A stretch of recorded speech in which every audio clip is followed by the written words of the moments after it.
So in one of my earlier videos, I talked about how sometimes, very rarely, animation and music can go hand in hand. And I think I found the weirdest project of that, like, ever.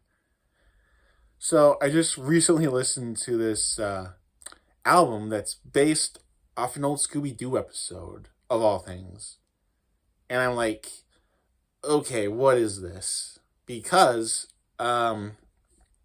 well, the only way I can describe this is imagine every single decade of music, like every decade, put it in a blender, hit puree, and you've got the Chrysanthemums, to be honest.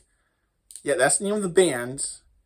The name of the album is the same as this Scooby Doo episode I was talking about. It's called Decoy For A Dognapper. And I never heard of it, despite being a really big fan of Scooby Doo. I didn't know it came out 3 years ago. So I finally got around to listening to it. And the first thing you'll notice is that it incorporates every single genre of music.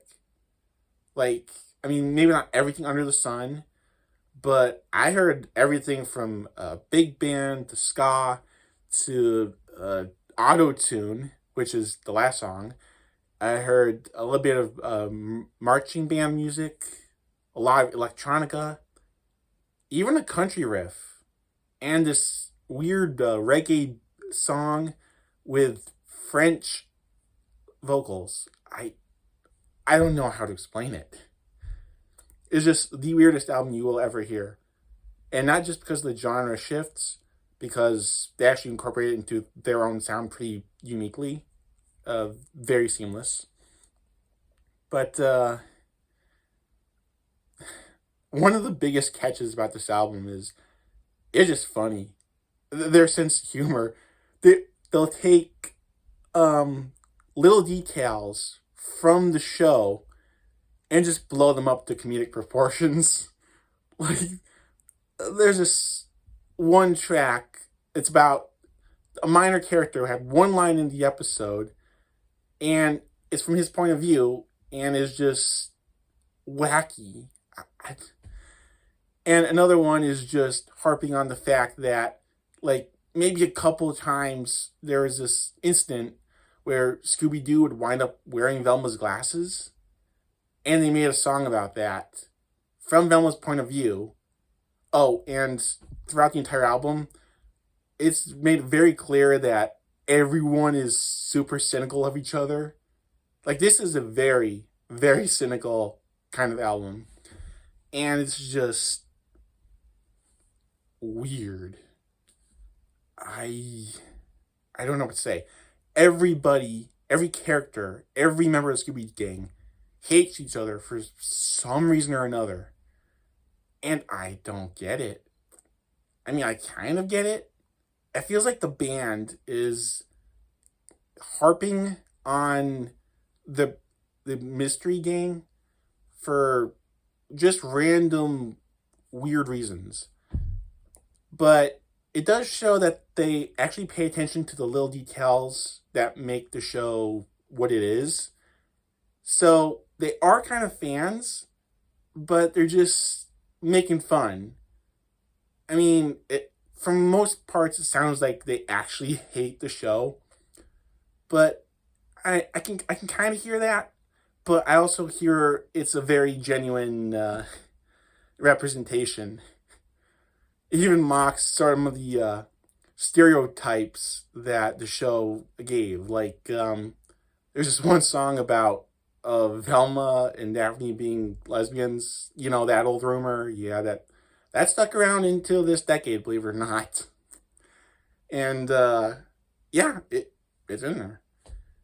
And there's, I don't know. The only thing that I really didn't like about the album, well, one of two things, but I'll get to that one later. It's named after one episode. So you think this concept album would follow that plot. Nope. Only rarely does it even allude to something that happens in the episode. Like, there's a couple songs from the Dognapper's perspective, and a couple scenes from the episode make it in there, but I don't know, it's done very weirdly. Like I said, the minor character in the episode that got his own song, he only got one line in the episode, that's pretty much what you get. It's a full song about him learning his one line for the episode. Very fourth wall-y, you know what I mean? And there's another one about when Shaggy saw the ghost of Geronimo in the episode, and I was like, okay, that'd be pretty funny. But it's a harp on this dognapper who came up with the idea about getting labeled a racist towards Mexicans.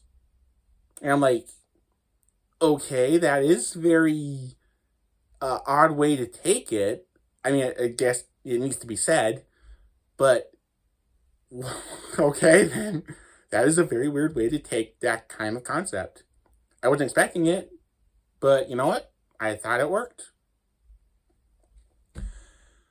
And yeah, that's the plot. The other songs are made up of character profile type of songs, you know, from the Mystery Gang's perspective. I think everyone has their own point of view song. You know, you have Fred, Velma, Daphne, Shaggy, even a couple from Scooby-Doo's point of view. And those are okay.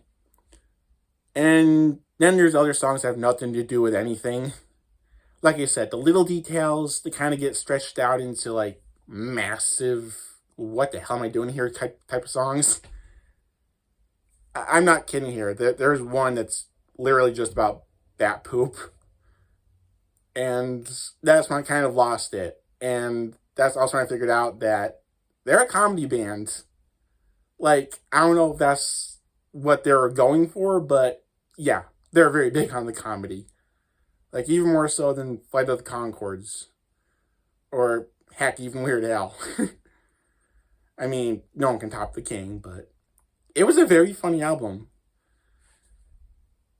I mean, it can be kind of serious too in parts, and it doesn't know how to leverage it out.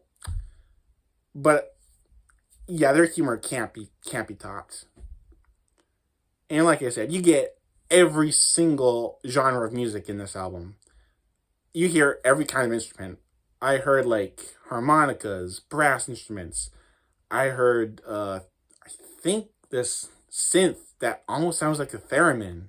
Like it could have been both at the same time. It has that same sort of tone. Like I said, you can hear every decade of music in this. Like I said, one song has auto-tune, which reminds me of, well, the 2000s. It has the production and keyboard work of the 2010s and the 80s.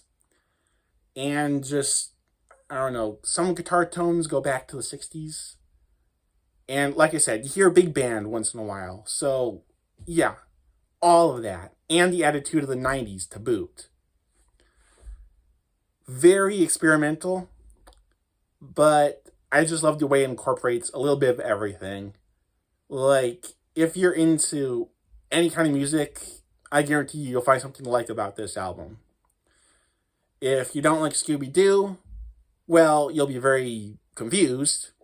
And if you do like Scooby-Doo, it's a hit or miss, because like I said, it's very cynical. But I thought it was okay. One last thing to consider before checking this album out, it is very long.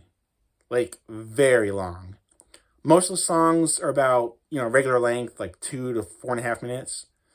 But there's 23 tracks. I'm not kidding. I mean, something could have been cut somewhere, you know? But that's pretty much the only bad thing about it in hindsight.